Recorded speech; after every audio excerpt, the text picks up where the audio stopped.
Don't bring me down. Don't bring me, don't bring me down.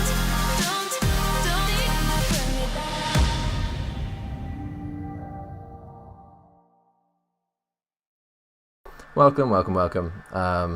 So this video is going to be about Battlefield 5 issues that I've written preemptively. So I'm just going to jump right in. I just wanted to say, like, this isn't going to be just like a moan. It's going to be like suggestions as well. So it's going to be all the issues that I think are there with the game. I'm going to obviously do preemptive ones. I say preemptive twice already, but preliminary ones to outline like bugs and stuff which aren't really suggestion based. Just going to get those out of the way. But these are also going to be like my biggest issues personally. So like they're not necessarily going to be the biggest issues. I mean, they will cover most of the stuff, but like they're not necessarily like the biggest issues. Specifically, it's going to be the sort of stuff that I've really realised and picked up when I've been playing. I've wrote these down as I've been going on, so like if there's like a massive issue that I thought was happening at the time, I've written it down. So let's just jump right in with what I'm talking about. So I think the number one... Actually, let's just get bugs out of the way. I know Hate had a situation where silent bayonets were a thing. That also needs to be fixed. Loading screens, I think everyone's been stuck in a loading screen at one point, or some menu where you can get out and stuff. And there's big things like times when you're like stuck in a revive, and like I had that on our ass and literally just stuck in the revive thing where like the spinny thing just keeps going round and round and round. You can never die and stuff and blah de blah. And then things like having to reload the application and stuff gets a bit tiring after a while. So we all know there's bugs in the game. I'm not sure if this counts as a bug, but people don't tend to join servers in this game. I've noticed that. You seem to have to keep going into a new server because people end up just leaving. I'm not sure if that's because I play with the guys and then we destroy people and then people get pissed off and leave and never come back. But there seems to be a massive issue with people leaving and then no one ever coming back. The only people that seem to come back are people to bolster other existing squads. So that seems to be a bit of an issue. And that might be because of something later, which is essentially the server browser not being very obvious. And then I know it's been told to me that people have... this hasn't happened to me personally, but people have had issues literally shooting guns, like game-breaking shit, like the Gewehr 43, I think the Chinese sniper, the ZH-67, I think it is, and then the revolver as well, the auto revolver. People haven't been able to shoot that fucking gun like that. That's pretty crazy. Like the fact that that's not been tested, and like that's the thing, is pretty nuts, to be honest. That's the sort of stuff where you're just like, I'm not even pissed, I'm just a bit like disappointed, like, come on guys. So we got bugs out of the way. So I think the number one thing which surprised me with Battlefield 5 is the regression in stuff. Don't get me wrong, I think I should have also outlined before this that I really like Battlefield 5. I'm glad that the original CTK is back. The gunplay is way better than Battlefield 1, no suppression, that kind of stuff. The maps are quite nice, the more I play the more I like them. Hamada's still horrendous, but whatever. I really like the game, genuinely. I've played a shit ton of it. I've maxed everything out, you know, like I played single player and everything, like, you know, I really like this game. But I think the biggest thing that surprised me was like how things have actually regressed since Battlefield 1. Like the stuff which was in Battlefield 1, which was a flawed game in of itself, especially during launch time, which has actually just not been even touched upon in this game. So I'll give you an example.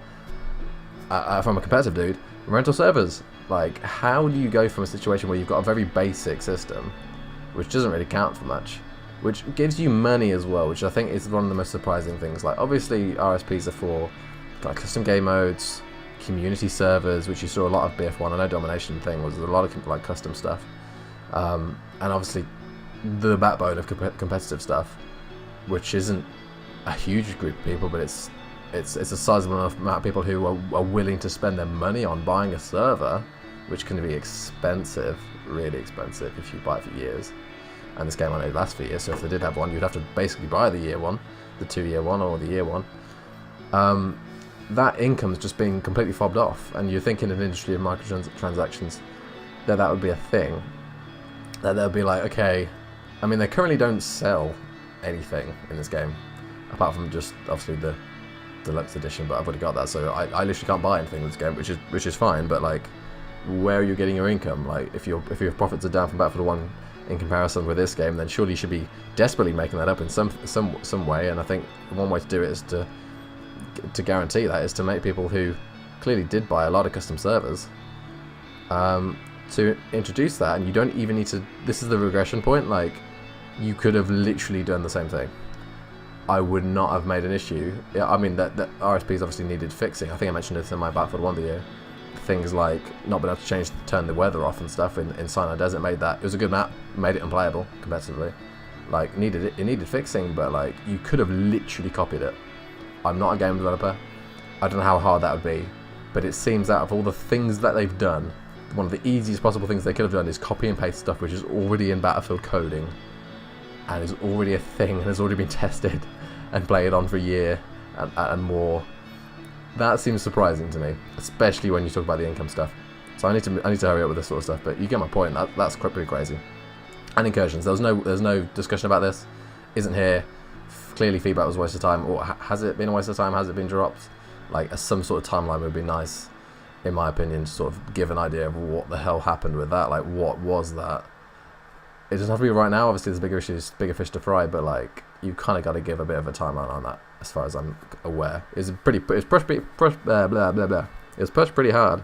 So like, just to completely not talk about it anymore is like, okay, what was that all about? So if it's not incursions, then I want my servers back, please, and whatever. And obviously things like player dragging and combined arms and firestorm, like, they're coming later. I get it.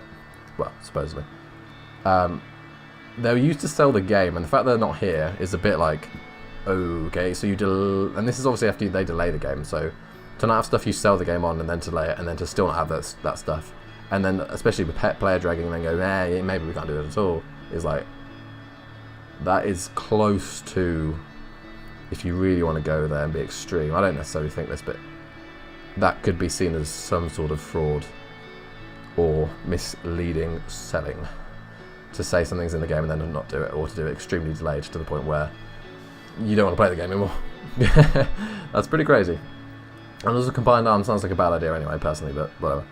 That's multiplayer, isn't it? Anyway, moving on. The user interface is a bit fucked. That's basically the summary. The server browser is more hidden than ever before. I mentioned this about the joining thing. I feel like that's partially the reason why. The quick match stuff probably puts you into like a smaller server, a newer server, and like old servers sort of die off. And I think that's kind of because the server browser is super duper hidden now, compared to Battlefield 1, where it was like one of the 4 things on display. I'm not sure why they did that, because server browser is the way to find a good game, guaranteed. Advanced tactics. And they also need more information on the server browser. Like, that's the example of something where they've copied and pasted it. I'm glad that's in the game. I'm glad they didn't take it away, but they also need to improve it. Like, we didn't give feedback on this for 2 years for no reason. Like, you need to have information like the time, how deep you are into the time, or how much time is left on the game clock. You need to know if you're attacking or defending, like things like breakout. You can join a server and be like, who fucking knows? Like, I might be on either side. Don't know. And then things like the score. Easy peasy. The score of a domination game. Easy. Do it. So I don't join a game which is about to finish and waste my time. Especially, this is also really important when you're streaming. And then you join a game and you're just like, oh wait, I'm in for 5 seconds and I have to wait again on another loading screen. That's really annoying. Like, you've got to make the game really as snappy as possible. And I feel like they don't do that with server browser, partially. And also, it's really hard to play with more than 4 dudes, because you've obviously got to switch out your squad and make a new squad and blah blah blah. Like, that's a bit more difficult than it should be, in my opinion. And when you join a game, normally you are probably always going to be on the other team. Like, you don't necessarily always stay on the right team, your teammates, which should be a thing anyway. Well, they should at least ask you. And then, also, I don't know why they changed the squads from 5 to 4. 5 is obviously the normal amount for, like, any game nowadays. COD's moved to 5 from 6. Every sports game that I have ever seen has been 5. 5 tends to be the sort of standard amount. Don't know why it's gone down to 4. And if what I think is the reason is because they want to make you more reliant on your squad mates, which is a naive prediction at best, from DICE. Or maybe it's to fit the 16v16 thing, which should not be the case. As in, if you had 5, then you'd have, in Battlefield 1, you usually had like 1 guy in his own. You'd have 15 players within the 3 squads, and then you'd have 1 guy in his own. Then don't change the squads, change the amount of total players in the lobby, right? So you go from 15v15 rather than 16v16, because 16 is a bit random anyway, right?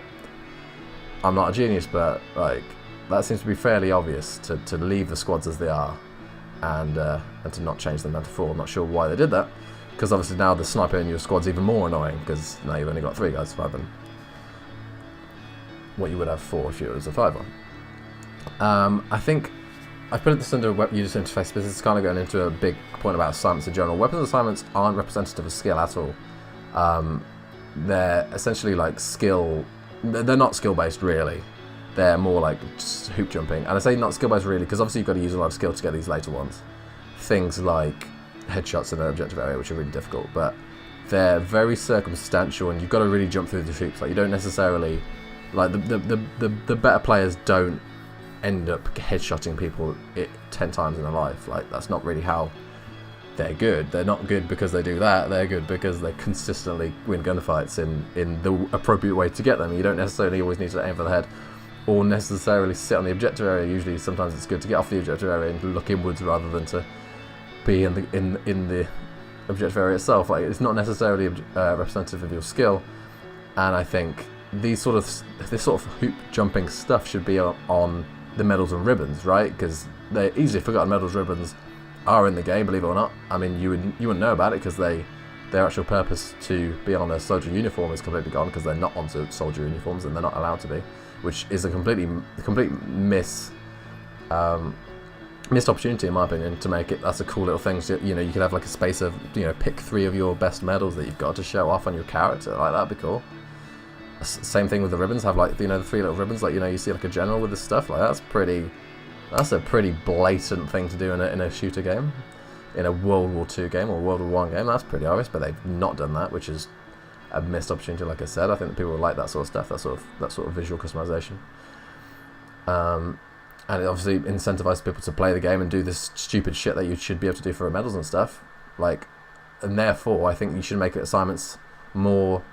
Like, I would rather them be grind based than to have to do some weird shit like hip fire kills with a stent or something. It's like, why? I end up just playing like a retard, and you end up playing for your own selfish reasons rather than playing for your team. If the assignment was get 50 kills with a sten, and maybe you could do like a timed thing, like the easier ones would be like get 50 kills with the sten in an hour of gameplay. Easy. Get 50 kills in 45 minutes. Oh, it's getting a bit tight now. You have to get, and then 30 minutes.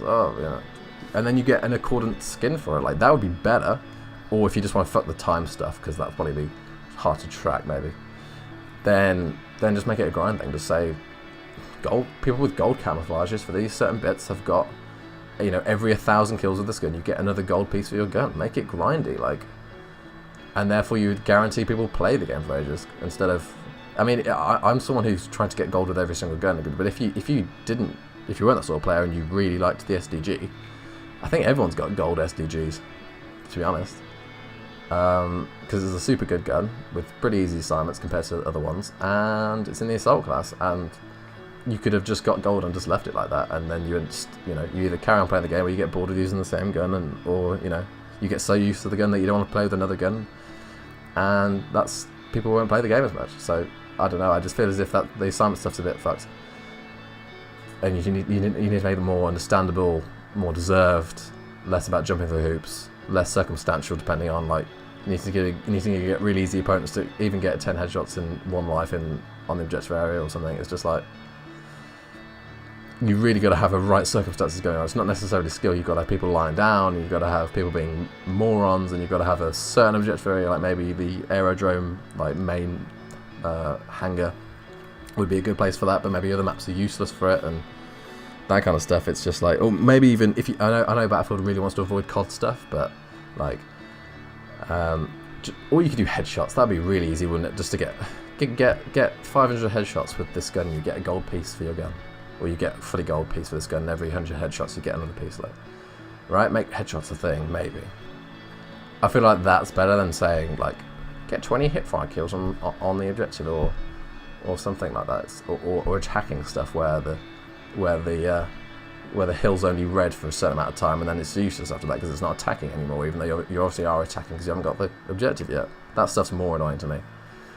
And then user interface. The last point would be the fact that you can't access assignments and the armory from the menu. I don't know why. You should be able to. It just means people could quit out of games and play even less than they could do. surely it's in the interest of the developer to make it as easy as possible in Fuse play and stay in the lobbies, but clearly not, because the amount of times my teammates probably heard me say, I'm just going to quit and do my assignments, or I'm just going to quit and quit my gold thing or something. It's like, come on. Moving on to general gameplay stuff, and this is the last part of the video if you're wondering why it's going on for so long. Player visibility is a huge issue. I had a situation the other day, I was telling Hate about this, where there was a guy who was dead. A guy who was on my team, on their team, who had been killed but was holding onto the revive, so he was sort of on his back, tossing and turning, like clutching themselves like they do. And there was a guy lying on his back who was alive. Couldn't tell who the fuck was who. Had to watch it back about 3 times for me to realise how I was getting shot. Didn't understand why, how. He was also in the dark corner as well, which didn't help. But player visibility and all the sort of different shit where you don't know where people are is just a bit confusing. I don't really like the whole being on your back thing. I think it's very like, was basically built for that moment in the trailer, I guess. And apart from that, it's a bit pointless.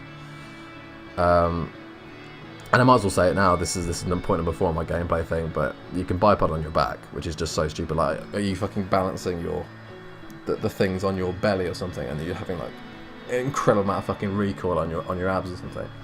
Absolute unit. Like, is that a thing? No, it's not. You shouldn't be able to bipod on your back, basically. It's bullshit. And maybe then people won't be on their back all the time, because then it's even easier for you to miss them when they're sitting in the bush on Twisted Steel. Before I get pissed. Collision registration, again, that's another gameplay issue. Obviously, very quickly, there's a lot of small shit in Battlefield. Always has been. A lot of small little nitty gritty, like rocks and sediment and that kind of stuff, and broken bits of wood and fence and stuff which gets in your way. I have to mantle over these things a lot in this game for some reason, and you end up just not going there because you're just like, oh fuck that, like I'd have to mantle 5 times to get up this small little rock. Collision stuff needs to be looked at. I know it's not a great recommendation, but I don't know what else to say about that. That's almost in the bug section, to be honest. Footsteps are too quiet. I know I haven't had a massive issue with this personally, but this is one where I've been taken from other people where they've basically been saying footsteps are just really, really quiet. And if anything, the fact they're quieter in Battlefield 1 makes no sense, considering the time to kill is quicker in this game than it was in Battlefield 1. Surely you need to be able to preemptively predict where people are going to be quicker or earlier or better in some way if you're going to get killed quicker. That's a pretty fair point. So I think they're currently looking into that now, which is good news. Yeah, I mentioned this earlier, but the front line, especially in front lines, but the flags capture way too quickly. Best example of this is Twisted Steel across the bridge. Not the big bridge, but the smaller little bridge on the left side of the map. You can't really go from you capture one, you kill off the people, and then the next one's getting captured before it's halfway done before you even get over to the other side, because you've got to wade through the water and shit, and it's just like you don't actually get there, and then what ends up happening is you end up having to stay on the other flag and not actually play the objective and just hang out and build fortifications and stuff, and then you gotta hope your teammates get the flag, and it's not very great. And I can imagine, I know I don't know it's like a strictly competitive themed, but obviously you get it. That would just be horrible if you played that in a competitive environment, because the other team will be sentient enough to be able to know that they should actually stay on that flag and, you know, make sure people aren't there, and then the likelihood of getting that flag is even less. It would be terrible. It's very casual in the fact that the flags capture so quickly, in my opinion. And then obviously the level cap is way too low. It's almost a bug as well, because I don't know how, after you make so many Battlefield games, especially modern ones like Hardline, Battlefield 1, Battlefield 4, modern games where you know how much people grind and obsess over games, how you manage to make everyone level 50 within 2 months. Like, don't you have some idea after making Battlefield 1 that people, after having to raise the cap to level 150, don't you realise that people were like playing the game more than you think they are? I don't know how you managed to fix that. Sorry, I don't know how you managed to even have that as an issue, but I think the obvious fix would be to raise the cap and lower XP, but still also be fair to people who have also played the game a lot on level 50, don't get any company credits, don't get any XP. You should also retroactively give them a proportionate amount of XP. This is almost user interface stuff, to be honest, but I think you need a master Axis and allied carrot to where you can change all your gear and guns and stuff. on that character. I'm bored of having to change my character's appearance 4 times, and then that's just for the top bit, and then you've got to change your bloody feet and your legs, and it's like, oh god, I have to do 16 menu options here just to make my people look the same and stuff. Unless you're someone who likes to have different roles looking differently, I don't. I like being consistent. It seems to be a very easy fix to make a master person, which applies to all the classes. And I think this is actually one of the biggest points, so I'm going to sort of try and end on. V1 rockets. I know people. This might be a bit. I emphasise this is my view specifically. This isn't necessarily like a general Battlefield 5 issue, but I feel like V1 rockets are becoming a bit weird. They're very frequent, especially on big game modes. The end of the rounds end up just being a massive fuck up of V1 rockets, and it's kind of fun, and then it's kind of not when you keep being killed by them. Like they're like an unkillable, unpreventable, obviously, because if you're in a long game, you're just going to end up. They're going to end up accruing loads of points. Behemoth, essentially, which is super duper casual. Here you go, have something which just wipes out an entire flag because you're not good enough to do it yourself. It's just a bit like, So I think the solution for this should be that each squad is capped at 1 V1 per round, and then also that might make the other ones more viable. I know that might not be that popular, but I think, I know we like I've been in squads where we've got like 3 V1s in one game. I think more than 4 is the maximum I ever got in one game. One long game of breakout, and I think it would make it more the other options more viable as well if you had to choose them and you could only have 1 V1. Because then realistically you're only going to get max about 3 per team, and that's still a lot. So I don't know. I feel like they're a bit of an issue and they're a bit casual and frustrating. And sort of winding down now, 2 or 3 more points. Random spawns, they are truly random, and they're very frustrating if you've ever used a random spawn, and you have no idea where you're going to be. You might be closer to another flag than the actual flag you tried to spawn on. It's like a conquest example would be devastation, where you end up spawning out, and then actually, I'm actually closer to this flag, so I'm going to go attack that one instead. Like, I feel like there's the very obvious. If they're going to have it super duper random and not have anything to do with predictable spawns, then I think you should have a circle where you're going to spawn, which is a pretty simple fix in my opinion. Just to let the player know where they're going to spawn if they do press this button. And I think last point is sniper glints. I think this is in progress, so this is kind of almost a mute point, but they're way too obvious, like for a sniper. And I feel like I don't like people who do long range scouting and stuff, and it works at a certain distance. Like you could do like a distance thing where over a certain amount of meters, over 100, 150, 200 meters, then the glint becomes blatantly obvious, and the long range sniper will be full glint and stuff. But I think at close range sometimes, where you've got snipers who make themselves blatantly obvious and just get killed all the time because they've got even a medium range scope on their gun, it's a bit unfair. I think they're doing different glints now for different size scopes, so I think that's in progress. So that's it, guys. Hope you enjoyed. My voice is getting hoarse as we speak. You've probably seen my rabbit running around, which is fun. So I hope you enjoyed that video. If you want a part 2, I'm sure there will be more issues for me to moan about. Hopefully I'm good at moaning. Then please give this video a like, and just letting you know that my next video will be like a pro tips. I cringe when I say pro, but like a tip specifically for people who are already good at the game. So if you come into that category, like I say that because people usually see tutorials from like Jack Frags or Level Cap or Westy or something saying how to play the medic role. You need to revive, and it's just like, well, yeah, no shit. I mean, like how to actually get good at the game, like how to actually do good scores and stuff, and not die as often. I'm playing a squad. So I think hopefully that'll be actually useful to people the majority of people who watch this channel. So thank you for watching. Hope you enjoyed. I'm going to leave it there. I'll catch you guys next time.